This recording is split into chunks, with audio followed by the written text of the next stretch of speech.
Здравствуйте, дорогие друзья! Мы снова с вами встречаемся в библиотеке «Книга во времени» и продолжаем наши встречи «Байки у камина». И снова тема сегодняшнего рассказа будут коты. Кот и человек, они ведь связаны неразрывно. Домашний уют, но он котом дополняется. А сколько прекрасных стихотворений про котов дома. Помните? Тетя Трот и кошка сели у окошка. Сели рядом вечерком поболтать немножко.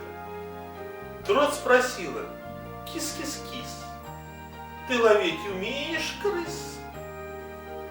Мор, сказала кошка, помолчав немножко. Действительно, люди и кошки, люди и коты. Как мы любим котов. Нет, не все люди. Есть люди, которые не любят котов и кошек, но их меньшинство. А дети? Ведь кот такой пушистый, мягкий, теплый, но в то же время он учит ребенка строгости, самостоятельности.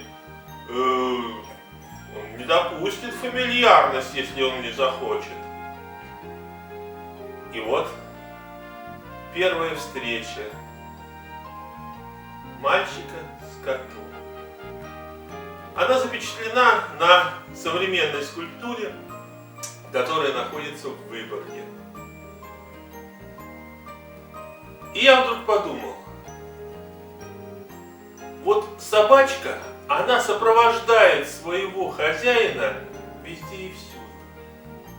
А есть ли у нас такие памятники, такие скульптуры, где кот вместе с человеком? И такие скульптуры есть. Кого любят коты? Дворовые коты. Для тех, кто их подкармливает. Поэтому коты идут на работу вместе с дворником. Почему? Да потому что у того наверняка есть какая-то вкусняшка, которой он угостит котов. А почему он угостит котов? Да чтобы те ловили мышей на его территории, чтобы не было антисанитарии. И вот дворник и кот. Мозаика на улице Рубинштейна. Во дворе, в самом начале улицы Рубинштейна. Кого еще может встретить кот во время своих прогулок? Трубочиста. Почему? Трубочист работает на крыше, и коты любят гулять по крыше. И вот в 2015 году фигура трубочиста, которого сопровождает кот, появилась в Рощино. Автор – местный кузнец Сергей Топков. В Рощино много скульптур его работы. И вот такой вот замечательный котик рядом с трубочистом. А в 2019 году в Шлиссельбурге открылся памятник бакенщикам. Бакенщик – это очень важный человек. Он в течение нескольких веков, это была очень важная фигура, он на лодке плыл по фарватеру Невы, зажигал фонари на плавучих бакенах, на плавучих знаках, чтобы лодки, корабли видели фарватер.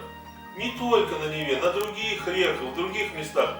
Но первый памятник бакенщику появился именно в Санкт-Петербурге, на дамбе Новоладожского канала, город Шлиссельбург. И, конечно, на лодке своего друга-хозяина сопровождает кот. Почему? Да наверняка бакенщик пока плывет, закинет удочку, вдруг клюнет рыбешка, и коту повезет, с ним поделятся уловом. А вот этот вот кот просто ждет, когда же рыбак поймает рыбку. Смотрите, с каким нетерпением он глядит на забрасывающего удочку рыбака. Эта сценка просто взята из жизни. А находится эта скульптура на берегу, в Старой Ладоге, на берегу Волхова. Старая Ладога. Рядом с этим местом находится монастырь. Долгие годы в этом монастыре монахи ловили рыбу, продавали рыбу. Ну, я не знаю, есть ли сейчас рыболовецкий промысел у монастырской братьи, по-моему, нет. Но копченую рыбу у входа в монастырь всегда продают. И охраняют эту рыбку вот эти вот коты. Они очень воспитанные коты, никогда не возьмут улов без спроса. Хотя не всегда такое было, не всегда. Вообще, кошки любят жить где-то там, рядом с прилавками, на базарах. Их там хозяева прилавков подкормят. Опять же, не прогоняют, чтобы спасти свои товары от мышей. И вот эта сценка, кот,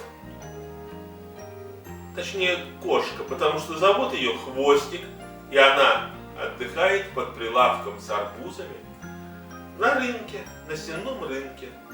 А находится вот эта замечательная мозаика на входе на станцию метро Спасская, рядом с сенным рынком. Но бывает, что не утерпеть, не удержаться, как вот эта вот кошка, которая стащила с прилавка рыбку и скорее убегает прятаться. А где это находится? А находится это на Петровской набережной, дом 4. Так был украшен вход в знаменитый в свое время гастроном, который находился вот в этом здании на Петровской набережной, дом 4, сразу же за домиком Петра Первого. Рисунки, которые здесь изображены, они относятся к тому времени, когда здесь находилась первая пристань в Санкт-Петербурге и первый рынок Санкт-Петербурга. Вообще сценки из старой жизни можно увидеть в разных местах города. Мне, например, очень нравится вот это вот украшение голых стен, проходных дворов, колодцев, такие как, например, на Гороховой улице дома 31-37, где воссоздана сценка из жизни старого Санкт-Петербурга. Шарманщик играет на своей шарманке, дворник метет двор, а рядом на поленнице дров разыгрались две кошки. А вот 7-я линия Васильевского острова, дом 32. Снова сценка из жизни Санкт-Петербурга 19 века. И здесь тоже прекрасные кошки. Ну и как символ домашнего уюта, кошка на кошке. Сидит кошка на окошке, замурлыкала во сне. Что тебе приснилось, кошка? мне сейчас приснилась мышка. Не одна, а целых две. Вот такая замечательная кошка сидит на окошке, смотрит на улицу, на большой конюшенной улице, дом 3, во дворе. Сейчас двор закрыт, но туда все равно можно попасть, подождать, когда кто-нибудь входит-выходит. А можно просто попроситься и посмотреть вот на эту кошку. Мне, например, не отказали жители этого дома и пропустили меня туда. Ну, кошка не обязательно сидит на окошке, она может прогуляться по подоконнику, по карнизу дома. Посмотрите, какая замечательная разноцветная кошка гуляет по карнизу дома 26 на 4-й Советской улице. Ну вот мне бабушка всегда говорила, что разноцветными, вот 4-цветными, 3-цветными бывают только кошки. Котам такое разнообразие не по силам. Все-таки женщины, они более красочные существа, чем мужчины. Даже если эти женщины кошки. А еще кошки любят лежать рядом со своим хозяином, послушать его разговоры, его рассказы. Вот бравый гвардеец Семеновского полка вернулся с дальнего похода. Он сидит на лавочке, рассказывает о своих приключениях, ну, прихвастнет немножко. Это допустимо. А рядом, опять же на окошке, лежит кот и внимательно его слушает. А там, где гвардеец немножко прихвастнет, кот ухмыляется и думает: ври, Емеля, пришла твоя неделя. Кстати, рядом с Емелей, на его самодвижущейся печи, тоже сидит кот. Коты, они ведь не такие домоседы, как вы все думаете. Коты тоже любят путешествовать. Только они не ходят пешком, они ездят на дачу на машинах, ну или хотя бы на самоходных печках. А вот вы никогда не задумывались? Кошка и мышка. А вот мышки бывают летучие, а кошки нет. А кошкам тоже хочется летать. И вот кошка-ночка придумала. Она прицепила свою корзинку, в которой сидит сама, к корзине воздушного шара и отправилась в полет вместе с первыми аэронавтами. «Мечта о небе» — так называется мозаика на станции метро Комендантский аэродром. Посмотрите, вот снизу привязана корзиночка, а в ней в небо поднимается на воздушном шаре кошка-ночка. Коты и кошки. А вы знаете, что котам и кошкам у нас много памятников? Мы говорили про скульптуры, а есть памятники, потому что мы их очень любим. И вот любимому коту, финской поэтессе Эдит Сёдерград, поставлен памятник в роще. Редкое существо рождено для того, чтобы его так любили. Эти слова поэтессы выбиты на постаменте памятника коту. А есть памятники лабораторным котам. Они находятся на Университетской набережной, во дворе Санкт-Петербургского государственного университета и на территории Первого медицинского института. Ой. Много можно говорить про котов, но у нас звучит тайна. это значит, что время нашей встречи подходит к концу. Но я все-таки должен сказать еще об одном замечательном, великолепном, снова хотел сказать слово граффити. Нет, художественная роспись стен. Вход в станцию метро Купчино. Кот и кошка. Они сидят на крыше и смотрят на небо, на Луну. Почему на Луну? Вы никогда не задумывались, почему коты так любят смотреть на Луну? А ведь многие считают, что кошки необычные существа, что это инопланетные существа, которые прилетели к нам на Землю. А может быть, они прилетели к нам с Луны? Ведь неспроста у нас в городе даже есть такая улица. Улица лунных кошек.